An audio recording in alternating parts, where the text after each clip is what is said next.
আসসালামু আলাইকুম রহমতুল্লাহ। প্রিয় ভিউয়ার্স, সালামের উত্তর দেওয়া ওয়াজিব, তাই সকলেই কমেন্ট বক্সে সালামের উত্তর দিয়ে যাবেন। সম্মানিত ভিউয়ার্স, আজকের ভিডিওতে আলোচনা করব শবে বরাতের পূর্বে যেই দুইটি ইস্তেগফার পাঠ করিলে আল্লাহ তাআলা আপনার ভাগ্য খুলে দিবেন।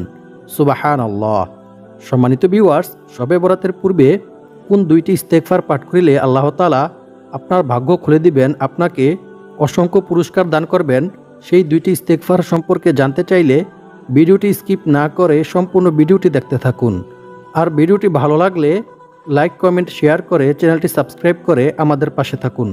তো চলো বন্ধুরা, কথা না বাড়িয়ে শবে বরাতের ফজিলত এবং এর পূর্বে কোন দুইটি ইস্তেগফার পাঠ করতে হবে সেই সম্পর্কে আমরা জেনে নেই। সম্মানিত ভিউয়ার্স, শবে বরাতের ফজিলত ও আমল। রমজান যথার্থভাবে পালনের জন্য 2 মাস আগে থেকেই এর প্রস্তুতি শুরু করতে হয়। রজব ও শাবান এই 2 মাস রমজানের প্রস্তুতির মাস। মহানবী সাল্লাল্লাহু আলাইহি ওয়াসাল্লামের জীবদ্দশায় রমজান যতই ঘনিয়ে আসত, তা নিয়ে আলোচনা ও আমলের মাত্রা ততই বেড়ে যেত এবং তিনি সাহাবীদের রমজানের প্রস্তুতির গ্রহণের নির্দেশ দিতেন। শবে বরাত অর্থাৎ মধ্য শাবান থেকে সাহাবীদের কাজকর্ম ও আমলে রমজানের পূর্ণ আমেজ এসে যেত। কাজেই শবে বরাত রমজানের আগমনী বার্তা হিসেবে আগমন করে। সম্মানিত ভিউয়ার্স, এখন আলোচনা করব শবে বরাতের গুরুত্ব ও ফজিলত সম্পর্কে। শাবান মাসের 15 তারিখের রাত 14 তারিখ দিবাগত রাত হলো পবিত্র শবে বরাত। ফার্সি ভাষায় শবে অর্থ রাত এবং বরাত অর্থ মুক্তি। শবে বরাত অর্থ মুক্তির রাত। এই রাতে মহান আল্লাহ তাআলা মুক্তি ও মাগফিরতের দুয়ার খুলে দেন, সৃষ্টিকুলের প্রতি রহমতের দৃষ্টি দেন এবং মুশরিক ও হিংসুক ছাড়া বাকি সবাইকে আল্লাহ তাআলা ক্ষমা করে দেন। সুবহানাল্লাহ। সুতরাং এটি নিঃসন্দেহে বরকতময় একটি রাত। শবে বরাতের রাত্রটি হচ্ছে শাবান মাসের মধ্যবর্তী হিসেবে হাদিসে এই রাতকে লাইলাতুন নিসফি মিন শাবান তথা অর্ধ শাবানের রাত্রি বলা হয়েছে। সম্মানিত ভিউয়ার্স, এখন আমি আপনাদেরকে পবিত্র হাদিসের আলোকে শবে বরাতের গুরুত্ব ও ফজিলত জানিয়ে দেব ইনশাআল্লাহ। মুআজ ইবনে জাবাল রাদিয়াল্লাহু তাআলা আনহু থেকে বর্ণিত, তিনি বলেন, রাসূল সাল্লাল্লাহু আলাইহি ওয়াসাল্লাম বলেছেন, আল্লাহ তাআলা অর্ধ শাবানের রাতে সৃষ্টিকুলের প্রতি রহমতের দৃষ্টি দেন এবং মুশরিক ও হিংসুক ছাড়া বাকি সবাইকে আল্লাহ তাআলা ক্ষমা করে দেন। সুবহানাল্লাহ, আল্লাহু আকবার। সহিহ ইবনে হিব্বান, হাদিস নং 6665। সুতরাং এই হাদিস দ্বারা বোঝা গেল শবে বরাতের রাতে আল্লাহ তাআলা সৃষ্টিকুলের প্রতি রহমতের দৃষ্টি দেন এবং মুশরিক ও হিংসুক ব্যতীত বাকি সবাইকে ক্ষমা করে দিবেন। সুবহানাল্লাহ। তবে এর জন্য শর্ত হচ্ছে শবে বরাতের পূর্বেই বেশি বেশি ইস্তেগফার দুরূদ শরীফ পাঠ করতে হবে এবং বেশি বেশি আল্লাহর কাছে দোয়া করতে হবে। তবেই আল্লাহ তাআলা শবে বরাতের রাতে আপনাকেও মাফ করে দিতে পারেন ইনশাআল্লাহ। সম্মানিত ভিউয়ার্স, এছাড়াও শবে বরাতের ফজিলত সম্পর্কে অসংখ্য হাদিস বর্ণিত হয়েছে। তার মধ্য থেকে কয়েকটি হাদিস সম্পর্কে আজকের ভিডিওতে আমি আপনাদেরকে জানিয়ে দেব ইনশাআল্লাহ। শবে বরাত বিষয়ে যে সমস্ত সাহাবায়ে কেরাম থেকে হাদিস বর্ণিত হয়েছে তাদের মধ্যে থেকে রয়েছে মুআজ ইবনে জাবাল, আবু বকর সিদ্দিক, আব্দুল্লাহ ইবনে ওমর, আয়েশা সিদ্দিকা রাদিয়াল্লাহু তাআলা আনহু সহ আরও অসংখ্য সাহাবায়ে কেরাম এই তালিকায় রয়েছে। সম্মানিত ভিউয়ার্স, শবে বরাতের রাতে আল্লাহ তাআলা অসংখ্য পাপী বান্দাকে কিছু আমলের বিনিময়ে ক্ষমা করে দিবেন। এই সম্পর্কে হযরত আলী রাদিয়াল্লাহু তাআলা আনহু থেকে এক হাদিসে বর্ণিত হয়েছে, রাসূল সাল্লাল্লাহু আলাইহি ওয়াসাল্লাম বলেন, যখন অর্ধ শাবানের রাত তোমাদের সামনে আসে তখন তোমরা নামাজ আদায় করো এবং পরের দিনে রোজা রাখো, কেননা আল্লাহ তাআলা এই রাতে সূর্য অস্ত যাওয়ার পর প্রথম আসমানে অবতরণ করেন। এরপর তিনি এই বলে ডাকতে থাকেন, তোমাদের মধ্যে আছে কি কোনো প্রার্থনাকারী, আমি তাকে ক্ষমা করে দেব। তোমাদের মধ্যে আছে কি কোনো রিজিক অন্বেষণকারী, আমি তাকে রিজিক দান করব। তোমাদের মধ্যে আছে কি কোনো বিপদগ্রস্ত লোক, আমি তার বিপদ দূর করে দিব। ফজর পর্যন্ত আল্লাহ তাআলা এভাবে তার বান্দাদেরকে ঘোষণা দিতে থাকেন। সুবহানাল্লাহ, আল্লাহু আকবার। সুনান ইবনে মাজাহ, হাদিস নং 1388। সুতরাং এই রাতে জাগ্রত থেকে বেশি বেশি নফল ইবাদত করতে হবে, জিকির আজকার করতে হবে, দোয়া ইস্তেগফার পাঠ করতে হবে। সম্মানিত ভিউয়ার্স, শবে বরাতের ফজিলত সম্পর্কে আয়েশা সিদ্দিকা রাদিয়াল্লাহু তাআলা আনহা থেকে বর্ণিত অন্য এক হাদিসে রাসূল সাল্লাল্লাহু আলাইহি ওয়াসাল্লাম বলেন, তুমি কি জানো অর্ধ শাবানের রাত্রের কাজকর্ম কি? আয়েশা রাদিয়াল্লাহু তাআলা আনহু বললেন, না হে আল্লাহর রাসূল সাল্লাল্লাহু আলাইহি সাল্লাম। রাসূল সাল্লাল্লাহু আলাইহি ওয়াসাল্লাম বললেন, এবছর যতজন সন্তান জন্মগ্রহণ করবে এবং মারা যাবে তা লিপিবদ্ধ করা হয়। এ রাতেই মানুষের আমল পৌঁছানো হয় এবং এ রাতেই তাদের রিজিক অবতীর্ণ হয়। সুবহানাল্লাহ, আল্লাহু আকবার। মিশকাত শরীফ হাদিস নং 1305।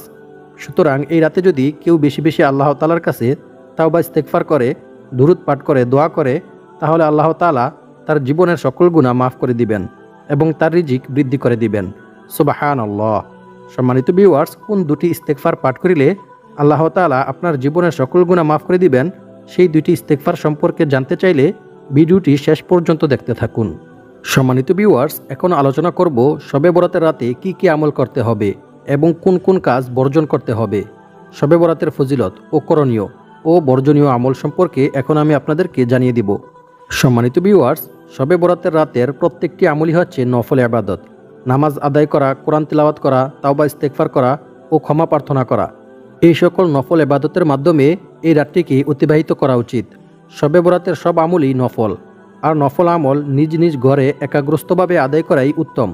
মসজিদের মধ্যে গিয়ে জমজমাট হওয়া এটা মোটেও উচিত নয়, বরং হইচই না করে একইভাবে ঘরের মধ্যে নফল ইবাদত করাই উত্তম। নাম্বার 2, শবে বরাতে 2টি রোজা রাখতে হবে।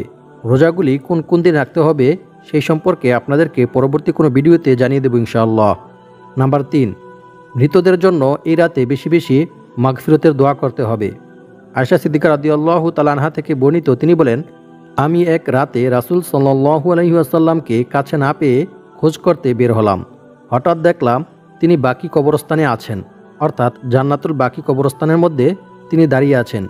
তিনি বললেন, হে আয়েশা, তোমার কি আমার প্রতি আশঙ্কা হয় যে আল্লাহ ও তার রাসূল সাল্লাল্লাহু আলাইহি ওয়াসাল্লাম তোমার উপর জুলুম করতে পারেন?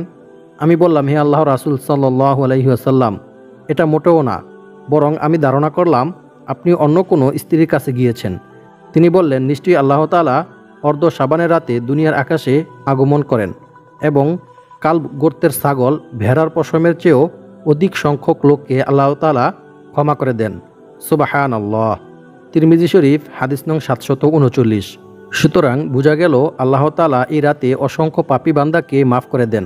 তবে এর জন্য শর্ত হচ্ছে এই রাতে জাগ্রত থেকে আল্লাহর ইবাদত করতে হবে, বেশি বেশি নফল ইবাদত করতে হবে, ক্ষমা প্রার্থনা করতে হবে, তাওবা ইস্তেগফার করতে হবে, তবেই আল্লাহ তাআলা মাফ করে দিবেন ইনশাআল্লাহ। সম্মানিত ভিউয়ার্স, এখন আলোচনা করব যে 2টি ইস্তেগফার পাঠ করিলে আল্লাহ তাআলা আপনার জীবনের সকল গুনাহ মাফ করে দিবেন এবং আপনার ভাগ্য খুলে দিবেন। সম্মানিত ভিউয়ার্স, ইস্তেগফার 2টি সম্পর্কে জানতে চাইলে ভিডিওটি সম্পূর্ণ দেখতে থাকুন। প্রথমে আমরা ইস্তেগফার পাঠ করার ফজিলত সম্পর্কে জেনে নেব। রাসূল সাল্লাল্লাহু আলাইহি ওয়াসাল্লাম বলেন, আল্লাহ তাআলা ওই ব্যক্তির চেহারা উজ্জ্বল করে দেন যে আমার কোনো হাদিস শুনেছে অতঃপর তা অন্যের কাছে পৌঁছে দিয়েছে। আবু দাউদ শরীফ হাদিস নং 515। সুতরাং আপনারা ভিডিওটি শুনে উপকৃত হলে ভিডিওটি শেয়ার করে দিবেন, যাতে করে অন্য সবাই এই ভিডিওটি শুনে উপকৃত হতে পারে এবং আপনারা এই হাদিসের ফজিলত অর্জন করতে পারেন। সম্মানিত ভিউয়ার্স, আল্লাহ তাআলা পবিত্র কোরআনের মধ্যে বলেন, ইল্লা মান তাবা ওয়া আমানা ওয়া আমিলা আমালান সালিহা ফাউলাইকা ইউবাদদিলুল্লাহু সাইয়্যাতিহিম হাসানাত ওয়া কানাল্লাহু গফুরার রহিমা। অর্থ, তবে যে ব্যক্তি তাওবা করে, ঈমান আনে এবং সৎকর্ম করে, পরিণামে আল্লাহ তাআলা তাদের পাপগুলোকে পুণ্য দ্বারা পরিবর্তন করে দেন। সুবহানাল্লাহ। আল্লাহ তাআলা অতি ক্ষমাশীল ও পরম দয়ালু। সূরা ফুরকান আয়াত নং 70। সুতরাং এই আয়াত দ্বারা বোঝা গেল যে ব্যক্তি আল্লাহর কাছে তাওবা ইস্তেগফার করে, ক্ষমা প্রার্থনা করে, আল্লাহ তাআলা তার পাপগুলিকে ক্ষমা করে দিয়ে সেগুলো নেকি দ্বারা পরিবর্তন করে দেন। সুবহানাল্লাহ, আল্লাহু আকবার। সম্মানিত ভিউয়ার্স, হযরত আলী রাদিয়াল্লাহু তাআলা আনহুকে এক ব্যক্তি জিজ্ঞাসা করেছিল এমন একজন ব্যক্তি সম্পর্কে যে ব্যক্তি গুনাহ করত, তারপর তাওবা করত, সে পুনরায় আবার গুনাহ করত, তারপর আবার তাওবা করত, সে আবার গুনাহ করে ফেলত, তারপর আবার পুনরায় তাওবা করত। এভাবে সে বারবার গুনাহের কাজের মধ্যে মশগুল হয়ে যেত আর বারবার তাওবা করত। এরূপ করতে থাকা ব্যক্তির কি অবস্থা হবে? হযরত আলী রাদিয়াল্লাহু তাআলা আনহু বললেন, তার কর্তব্য হলো সর্বদা তাওবা ইস্তেগফার পাঠ করতে থাকা, কেননা সর্বদা তাওবা ইস্তেগফার পাঠ করতে থাকলে শয়তান গুনাহ করাতে ব্যর্থ হয়ে যায়। ফলে শয়তান বলতে থাকে, এই ব্যক্তিকে সর্বদা গুনাহের কাজের মধ্যে মশগুল রাখতে আমি অক্ষম। ফলে ধীরে ধীরে ওই ব্যক্তি গুনাহের কাজ থেকে দূরে সরে যায়। সুবহানাল্লাহ, আল্লাহু আকবার। সম্মানিত ভিউয়ার্স, গুনাহ করার পর তাওবা করা একজন প্রকৃত মুমিনের গুণ। মানুষের মাঝে গুনাহ করার পর তাওবা করার এবং আপন রবের কাছে ফিরে যাওয়ার ক্ষমতা আছে বলেই আল্লাহ তাআলা মানুষ জাতিকে সৃষ্টি করেছেন। এক হাদিসে রাসূল সাল্লাল্লাহু আলাইহি ওয়াসাল্লাম বলেন, সেই মহান সত্তার কসম যার হাতে আমার প্রাণ, যদি তোমরা গুনাহ না করতে তাহলে আল্লাহ তাআলা তোমাদেরকে ধ্বংস করে দিয়ে তোমাদের পরিবর্তে এমন এক জাতি দুনিয়াতে পাঠাতো যারা গুনাহ করত এবং আল্লাহ তাআলার কাছে ক্ষমা প্রার্থনাও করত, আর আল্লাহ তাআলা তাদেরকে ক্ষমা করে দিতেন। সুবহানাল্লাহ, আল্লাহু আকবার। মুসলিম শরীফ হাদিস নং 2748। সুতরাং এই হাদিস দ্বারা বোঝা গেল বান্দা গুনাহ করবে এটা স্বাভাবিক, তবে গুনাহ করার পর যে ব্যক্তি আল্লাহর কাছে তাওবা করে আল্লাহ তাআলা তাকে অনেক পছন্দ করেন, সে ব্যক্তি আল্লাহ তাআলার অনেক প্রিয় বান্দা হয়ে যায়। সুবহানাল্লাহ, আল্লাহু আকবার। রাসূল সাল্লাল্লাহু আলাইহি ওয়াসাল্লাম বলেন, নিশ্চয়ই আল্লাহ তাআলা তাওবা কবুলের জন্য পশ্চিম দিকে একটি দরজা খোলা রেখেছেন, যার প্রশস্ততা হচ্ছে 70 বছরের পথ। সুবহানাল্লাহ। সূর্য পশ্চিম দিক থেকে উদয় না হওয়া পর্যন্ত এই দরজা বন্ধ করা হবে না। সুবহানাল্লাহ, আল্লাহু আকবার।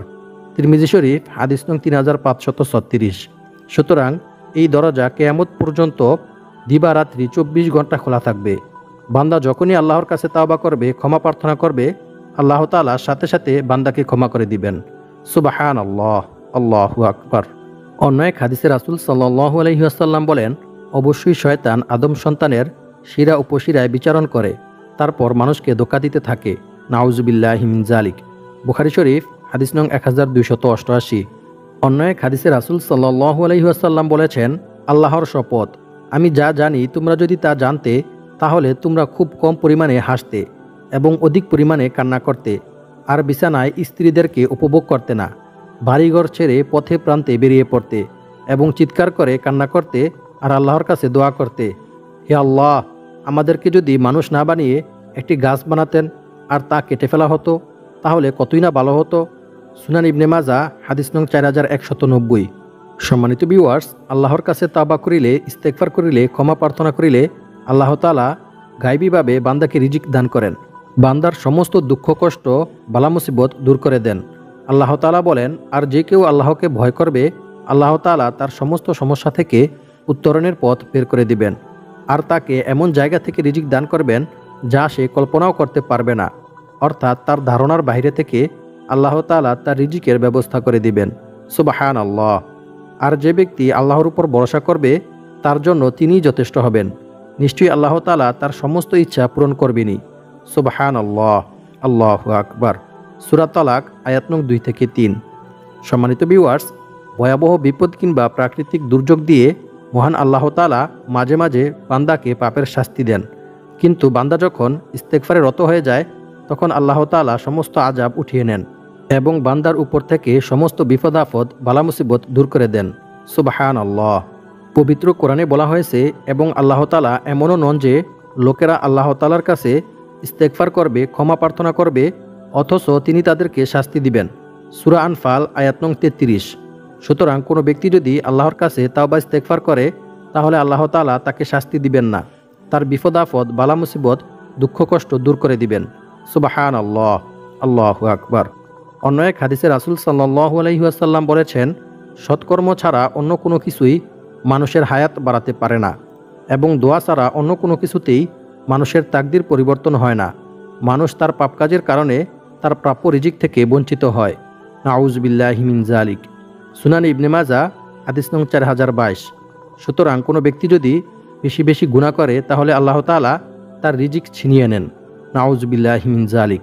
আর কোনো ব্যক্তি যদি বেশি বেশি তাওবা ইস্তেগফার পাঠ করে তাহলে আল্লাহ তাআলা তার গুনাহ মাফ করে দেন এবং তার রিজিক বৃদ্ধি করে দেন। সুবহানাল্লাহ, আল্লাহু আকবার। অন্য এক হাদিসে রাসূল সাল্লাল্লাহু আলাইহি ওয়াসাল্লাম বলেন, যে ব্যক্তি ইস্তেগফার তথা ক্ষমা প্রার্থনা করাকে নিজের জন্য আবশ্যক করে নেবে আল্লাহ তাআলা তাকে গায়বীভাবে রিজিকের ব্যবস্থা করে দিবেন। সুবহানাল্লাহ, আল্লাহু আকবার। সুনানে আন-নাসাঈ হাদিস নং 3819। সম্মানিত ভিউয়ার্স, রাসূল সাল্লাল্লাহু আলাইহি ওয়াসাল্লাম ইস্তেগফার পাঠ করার প্রতি উৎসাহ দিয়ে বলেন, হে লোক সকল, তোমরা আল্লাহর কাছে অধিক পরিমাণে তাওবা ইস্তেগফার করো, কারণ আমি নিজেও দৈনিক শতবার তাওবা ইস্তেগফার করি। সুবহানাল্লাহ। সম্মানিত ভিউয়ার্স, একটু চিন্তা করে দেখুন, যে নবী সাল্লাল্লাহু আলাইহি ওয়াসাল্লামের একটি সগীরা গুনাহ পর্যন্ত ছিল না, সেই নবী সাল্লাল্লাহু আলাইহি ওয়াসাল্লাম যদি দৈনিক শতবার তাওবা ইস্তেগফার পাঠ করে থাকে তাহলে আমাদের দৈনিক কতবার তাওবা ইস্তেগফার পাঠ করা উচিত? আল্লাহু আকবার। সম্মানিত ভিউয়ার্স, এখন আলোচনা করব শবে বরাতের পূর্বে যে দুইটি ইস্তেগফার পাঠ করিলে আল্লাহ তাআলা আপনার ভাগ্য খুলে দিবেন।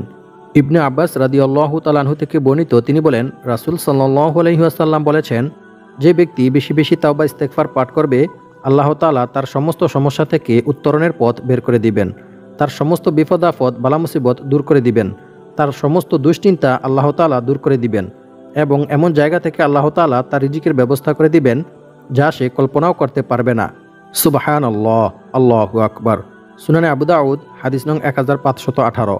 সম্মানিত ভিউয়ার্স, ইস্তেগফার দুটি হচ্ছে আল্লাহুম্মা গফিরলি যামবি ওয়া ওয়াসি'লি ফি দারি ওয়া বারিক লি ফি রিজকি। যে ব্যক্তি এই ইস্তেগফারটি শবে বরাতের পূর্বে বেশি বেশি পাঠ করবে আল্লাহ তাআলা তার জীবনের সকল গুনাহ মাফ করে দিবেন এবং তাকে অনেক টাকা পয়সা ধন সম্পদ দান করবেন এবং তার সকল বিপদ আপদ বালা মুসিবত দুশ্চিন্তা দূর করে দিবেন ইনশাআল্লাহ। অপর ইস্তেগফারটি হচ্ছে সুবহানাল্লাহি ওয়া বিহামদিহি আস্তাগফিরুল্লাহ ওয়া আতুবু ইলাইহি। সম্মানিত ভিউয়ার্স, যে ব্যক্তি এই দুইটি ইস্তেগফার শবে বরাতের পূর্বে বেশি বেশি পাঠ করবে আল্লাহ তাআলা শবে বরাতের রাতে তার ভাগ্য খুলে দিবেন ইনশাআল্লাহ। আল্লাহ পাক রব্বুল আলামিন আমাদের সবাইকে এই দুইটি ইস্তেগফার বেশি বেশি পাঠ করে আমাদের ভাগ্য পরিবর্তন করার তৌফিক দান করুক। আমিন। আসসালামু আলাইকুম ওয়া রাহমাতুল্লাহি ওয়া বারাকাতুহু।